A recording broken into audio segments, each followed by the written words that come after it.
Okay, so now let's look at this next one. The integral from 0 to 1. We know this is going to cause us some issues because 0 is going to end up being in the denominator. So we're going to look at this as a is approaching 0, but we want to make sure that we know what direction to look at. So we have the limit as a is approaching 0, the integral a to 1 of 1 over the cubed root of x is going to change to x to the negative 1/3 power.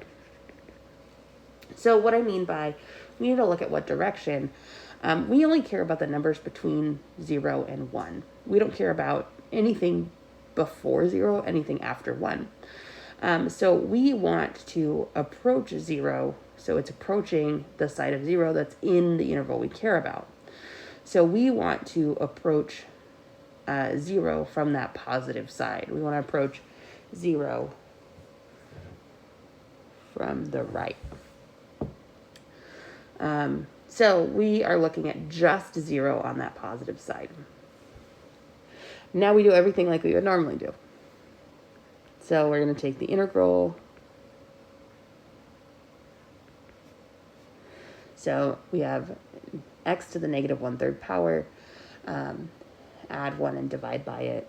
This gives us 3/2 x to the 2/3 power, evaluated from a to 1. We're going to go ahead and rewrite it so it's a little bit easier to work with.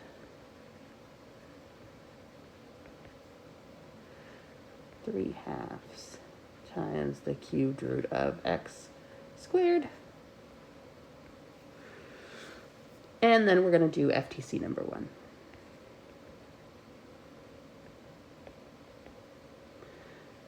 So we have 3/2, which I could just factor out completely because it's in common to both, but I'm going to write it out with both for now. The cubed root of 1 squared minus 3/2 times the cubed root of a squared.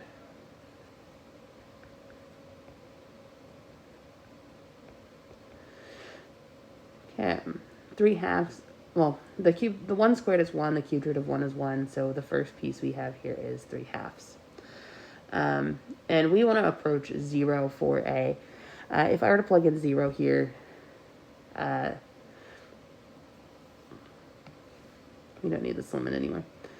If I were to approach 0,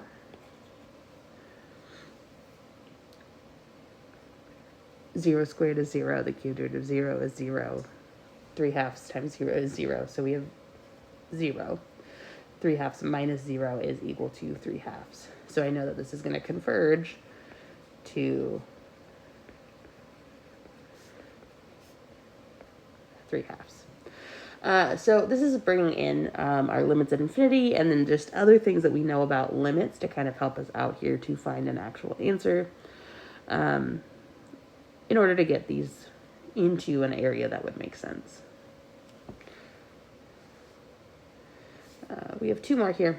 This next one is only weird because it looks complicated because we have an e to the x, we have natural log in here, we have this infinity. So no matter what, I know that I'm going to need to do an improper integral because we have that infinity. If I were to plug in the natural log of 5, that's not going to cause us a problem for our function, so we can just kind of leave it for now. So we're going to go ahead and change it. The limit as b approaches infinity.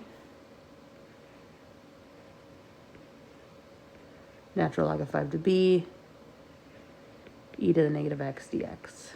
We're going to do the same thing we would normally do our antiderivative.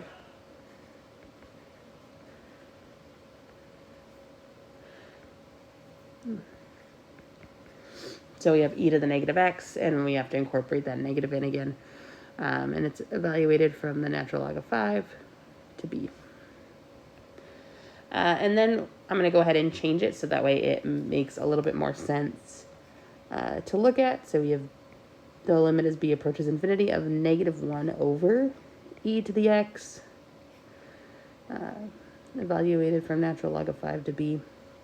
Just so that way when we start thinking about what's going on with that function, it's a little bit easier to think about.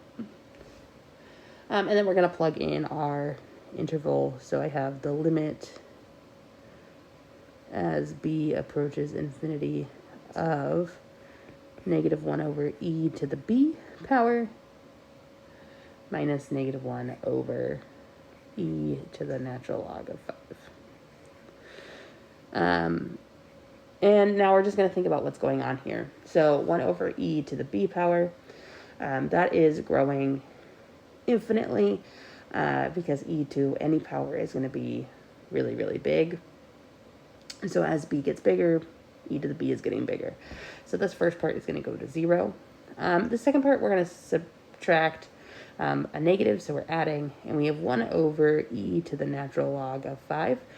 We just want to remind ourselves that e and natural log are inverses of each other, so when they're next to each other like this, they will cancel each other out, and that's because e and natural log are the same base. So we get 1 over 5. So this equals 1/5, which means it converges.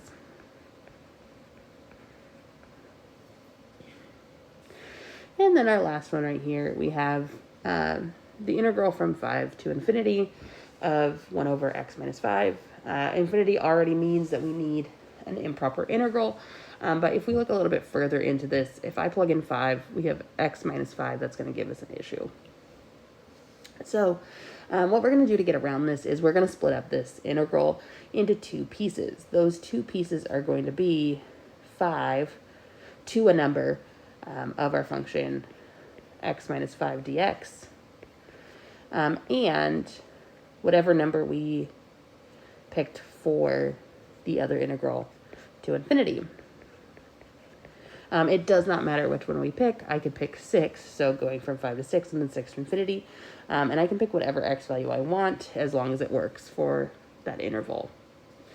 So now what we have to do here is we have 2 different pieces that we would need to look at. So in order for this to converge, both pieces need to converge. If we can show one diverges, then the whole thing is going to diverge. So we're going to look at this first part, the integral of 5 from 5 to 6. So we're going to look at the limit as a approaches 5. We want in between 5 and 6, so we want to be on the right side of 5. Numbers slightly above 5 to kind of help us out here.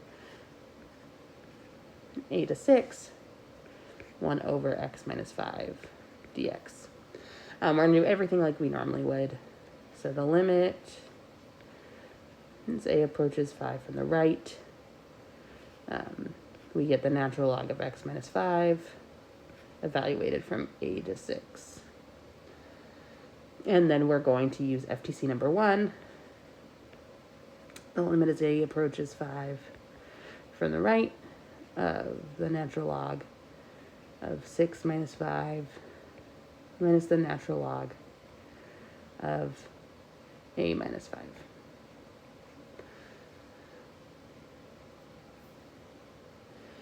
And then we're going to do some simplifying.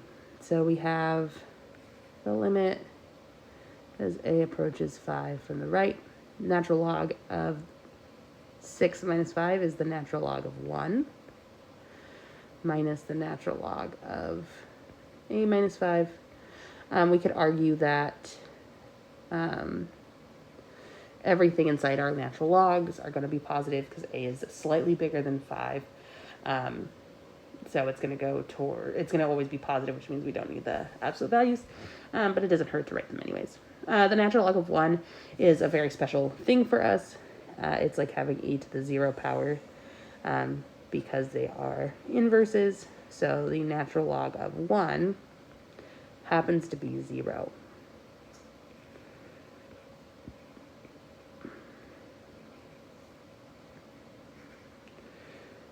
So what we're really looking at here is the limit as a approaches 5 from the right of negative natural log of a minus 5.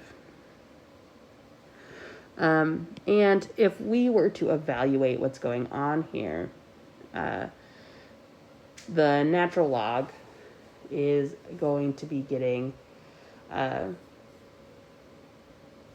really, really negative here. We're going towards infinity here. And I know that because our natural log is that inverse of an exponential, so our natural log function looks something like this. As we get really close to that value, we're going towards negative infinity. But we have the negative version of it, so we're going to reflect that. So what we're really looking at is something that looks like this. And we have this asymptote right here at 5. So I know that this is going to be going towards infinity, which means this diverges. So we don't even have to do the second piece here, but this is going to give us the same thing, because if I were to do the exact same piece here, the natural log of infinity, or the natural log as we approach infinity, is going to get bigger and bigger and bigger, meaning it's going to diverge. So we know this whole thing overall diverges.